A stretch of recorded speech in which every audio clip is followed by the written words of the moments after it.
Here's a question that might make you uncomfortable. What if 96% of what you're chasing every single day doesn't actually exist? I'm not talking philosophy here.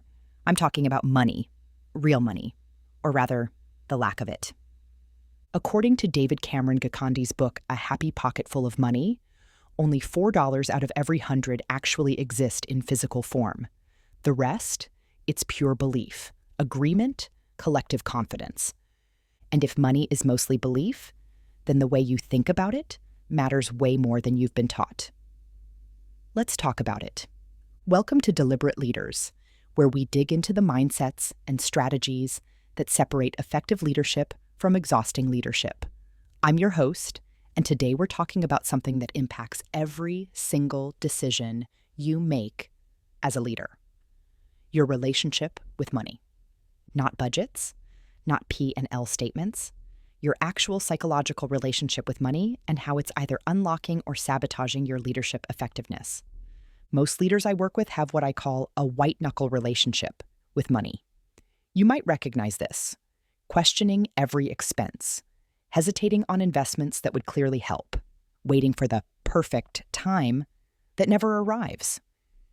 Even when the bank account is healthy, the decisions come from fear, from protection, from scarcity. Here's what Gikandi gets right. Money isn't meant to be hoarded. It's designed to flow, to circulate, to move. When you grip it too tightly, you're not protecting it. You're choking off the very circulation that would bring more of it. Flow doesn't mean reckless spending. It means confident circulation. It looks like investing in developing your team instead of waiting until you can afford it. Saying yes to the conference that stretches your budget but compounds your network. Delegating the $20 an hour tasks so you can focus on the $200 an hour thinking. This isn't just mindset work. It's strategic leadership. Because every dollar you hold back out of fear is a dollar that can't multiply through investment, delegation, or growth. Here's the truth that no one wants to hear. Your relationship with money directly mirrors your leadership effectiveness. If you believe money is scarce, that scarcity shows up everywhere. You micromanage because you can't afford mistakes. You cut corners on systems. You underinvest in people. You chase small opportunities frantically instead of positioning for the right ones. But when you see money as energy in motion, as a tool for creating leverage, everything shifts. You make bolder decisions. You attract stronger talent because you invest with confidence. You build systems that multiply your time instead of draining it.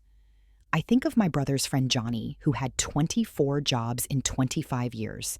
Every single time he blamed the company, the boss, the team, the circumstances, until someone finally asked him, "What's the common denominator in all these situations?"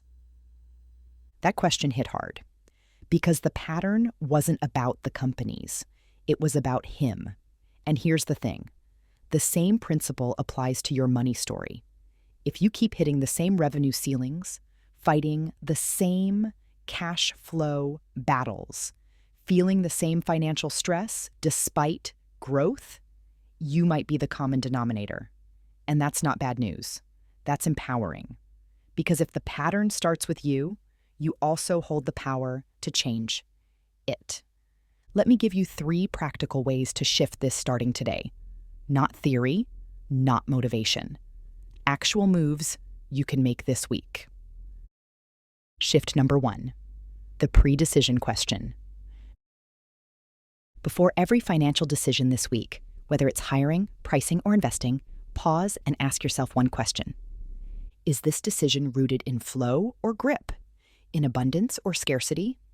That single question changes your awareness immediately. You'll catch yourself hesitating on a $50,000 investment that would generate $500,000 in value. Or you'll notice yourself penny pinching on a $200 tool that would save you 10 hours a week. Awareness is the first step to change. Shift number 2, audit your $20 tasks. Make a list of everything you did last week that someone else could do for $20 an hour. Scheduling, data entry, basic admin, email management. Now calculate what your hourly rate actually is or should be based on your revenue goals. If you're trying to build $1 million business, your effective hourly value is somewhere north of $200. Every hour you spend on $20 work is a $180 loss. That's not abundance thinking. That's basic math. Delegate it, automate it, or eliminate it. Shift number 3, the circulation exercise.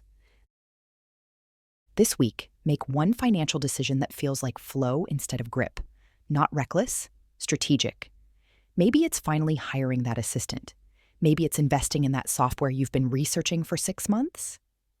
Maybe it's raising your rates to what you're actually worth. Pick one place where fear has been making your decisions and let strategy take over. Then watch what happens. Not just to your business. Watch what happens to your confidence, your energy, your capacity to lead. Look, I'm not saying you need to become some abundance guru overnight, but I am saying this: the most successful leaders aren't the ones working the hardest. They're the ones thinking differently. They've upgraded their mental operating system around money, value, and worth. Money flows. The question is, are you going to let it flow through your leadership and create leverage? Or are you going to keep gripping it until your hands hurt and your growth stalls? Start with that one question this week: flow or grip? Abundance or scarcity? Your answer will tell you everything you need to know about your next move. Thanks for listening to Deliberate Leaders. If this episode shifted something for you, share it with another leader who needs to hear it. Until next time, lead deliberately.